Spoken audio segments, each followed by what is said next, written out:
Boa tarde, meu nome é Anne Caroline, sou aluna do 10º semestre do Uniceub de Medicina, junto com a Bruna Paiva, e fizemos o estudo comparativo das alterações anatomopatológicas da apendicite aguda entre pacientes idosos e jovens, sob a orientação do Dr. Alberto Vilar.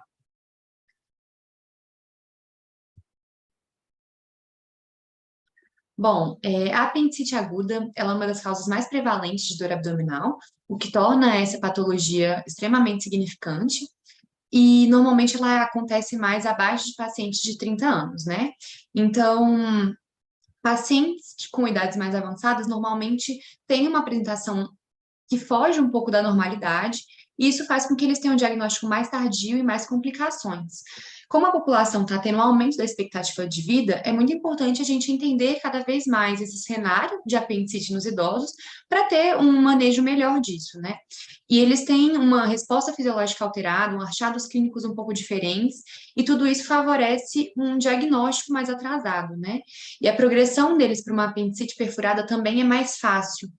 Então, tudo isso contribui para que tenha uma alta mortalidade nessa doença entre os idosos. A gente fez um estudo prospectivo, observacional, entre pacientes de 4 hospitais regionais do Distrito Federal, com mais de 60 anos, e usamos como grupo controle pacientes entre 18 e 30 anos. A gente aplicou um questionário e fizemos busca ativa desses pacientes mesmo, tentando entrar em contato com funcionários do hospital, residentes, cirurgiões, para tentar descobrir os pacientes que teriam disponíveis para a gente poder aplicar o questionário.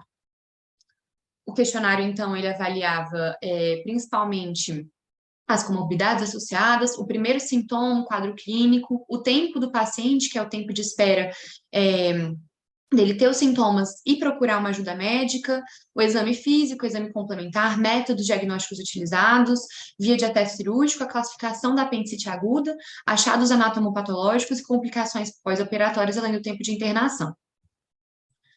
Então, nos nossos resultados, né, como primeiro sintoma, a gente teve principalmente a dor abdominal difusa, e todos os pacientes do nosso grupo amostral tiveram dor abdominal no quadrante inferior direito, que é uma dor mais típica, né? Mas normalmente ela foi um pouco depois, não foi o primeiro sintoma.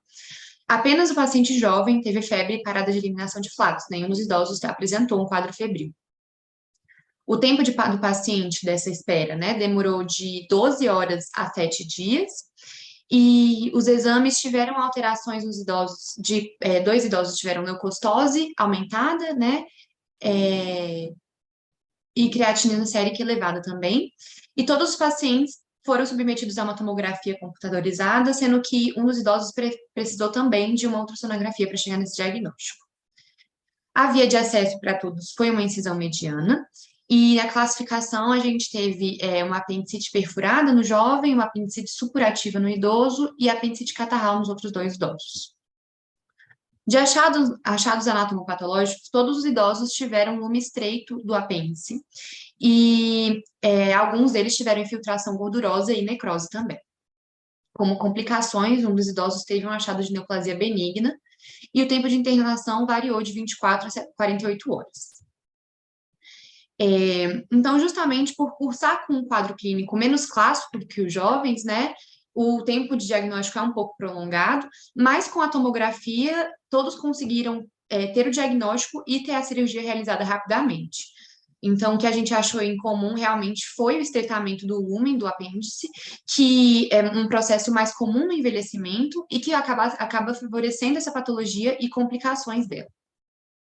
A gente teve uma dificuldade muito grande no estudo, que fez com que o nosso grupo amostral fosse muito reduzido, porque tanto o tempo de estudo foi muito pequeno, a gente passou muito tempo tentando conseguir liberação dos hospitais, e tudo mais, e como os pacientes passam pouco tempo internados, a gente conseguir ter acesso ao paciente e conseguir o hospital no tempo hábil, isso foi muito difícil, então fez com que o nosso estudo fosse muito reduzido.